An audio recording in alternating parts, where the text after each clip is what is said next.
Teknaf Saint Martin নৌরুটের trawler ও speedboat লক্ষ্য করে মিয়ানমারের ওপার থেকে বারবার গুলি ছোড়া হচ্ছে।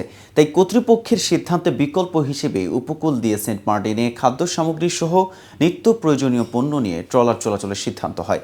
তবে বর্ষাকালে সাগর উত্তাল থাকায় কোনো ট্রলারই ঝুঁকি নিয়ে যাচ্ছে না। ফলে রুটটিতে টানা 14 দিন ধরে বন্ধ রয়েছে সব ধরনের নৌযান চলাচল। এতে দেশের একমাত্র প্রবাল দ্বীপে ফের খাদ্য সংকটের আশঙ্কা তৈরি হয়েছে। এ বিষয়ে বিস্তারিত থাকছে প্রতিবেদনের সাথে আছে আমি মেহেদি হাসান। সবশেষ 22 জুন কক্সবাজারের টেকনাফের শাহপরীর দ্বীপ থেকে জরুরি পণ্য ও কিছু সংখ্যক যাত্রী নিয়ে সেন্ট মার্টিন গিয়েছিল দুটি ট্রলার। একই সঙ্গে ওই দিন সেন্ট মার্টিন থেকে রোগী সহ 15 যাত্রী নিয়ে শাহপরীর দ্বীপে আসে দুটি স্পিডবোট। এরপর গত 14 দিনে একটি ট্রলার বা স্পিডবোটও সেন্ট মার্টিনে যায়নি। সেন্ট মার্টিন থেকে টেকনাফেও আসেনি কোনো নৌযান। ফলে সেন্ট মার্টিনে আবারও খাদ্যদ্রব্য সহ নিত্য প্রয়োজনীয় পণ্য সংকটের আশঙ্কা তৈরি হয়েছে। যদিও প্রশাসন বলছে মিয়ানমারের সংঘাতের কারণে দীর্ঘদিন ব্যবহৃত নৌরুট পরিবর্তন করে বিকল্প রুটে সেন্ট মার্টিনে নৌযান চলাচলের সিদ্ধান্ত হয়। তবে বর্তমান উত্তাল সাগর ও আবহাওয়াজনিত কারণে নৌযান চলাচল সম্ভব হচ্ছে না। সেন্ট মার্টিন ইউনিয়ন পরিষদের চেয়ারম্যান মুজিবুর রহমান জানান, টেকনাফের শাহপরীর দ্বীপ থেকে বিকল্প রুটে দুটি ট্রলার 22 জুন সেন্ট মার্টিনে যায়। দুই ট্রলারে 3 শতাধিক গ্যাস সিলিন্ডার, কিছু খাদ্যপণ্য ও কয়েকজন যাত্রী ছিল। একই সঙ্গে সেন্ট মার্টিন থেকে রোগীসহ 15 জন যাত্রী নিয়ে দুটি স্পিডবোট শাহপরীর দ্বীপে গেছে। টানা 14 দিন আর কোনো নৌযান চলাচল করেনি। সেন্ট মার্টিন সার্ভিস ট্রলার মালিক সমিতির সভাপতি আব্দুর রশিদ জানান, বিকল্প নৌরুটটি শাহপরীর দ্বীপের বদর কুমার গোলগড়া নামের এলাকা দিয়ে। ওই এলাকা বঙ্গোপসাগর হওয়ায় ঝুঁকিপূর্ণ। একই সঙ্গে এখন বর্ষাকাল, ঝুঁকি বেড়েছে আরও বেশি। ট্রলার মালিক বা চালক ঝুঁকিপূর্ণ নৌ রুট দিয়ে নৌযান চালাতে রাজি না।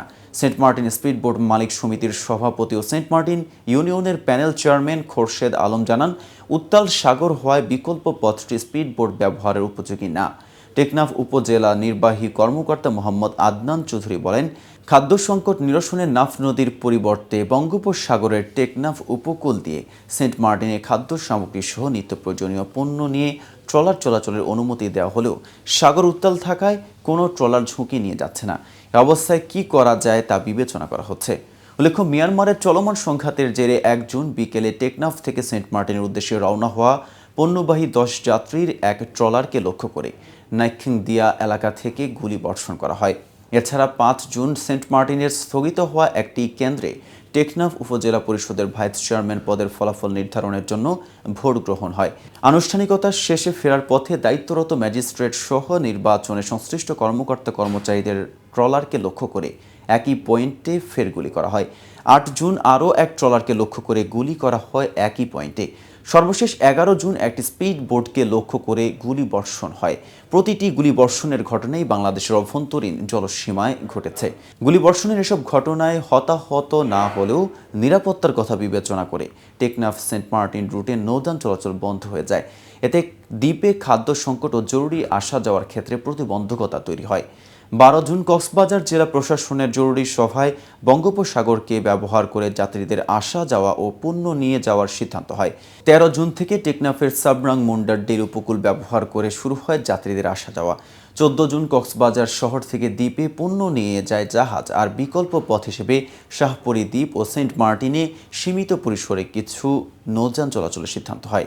তবে 22 জুনের পর থেকে সেটিও বন্ধ হয়ে রয়েছে। আজ এ পর্যন্ত। এতক্ষণ সাথে থাকার জন্য ধন্যবাদ।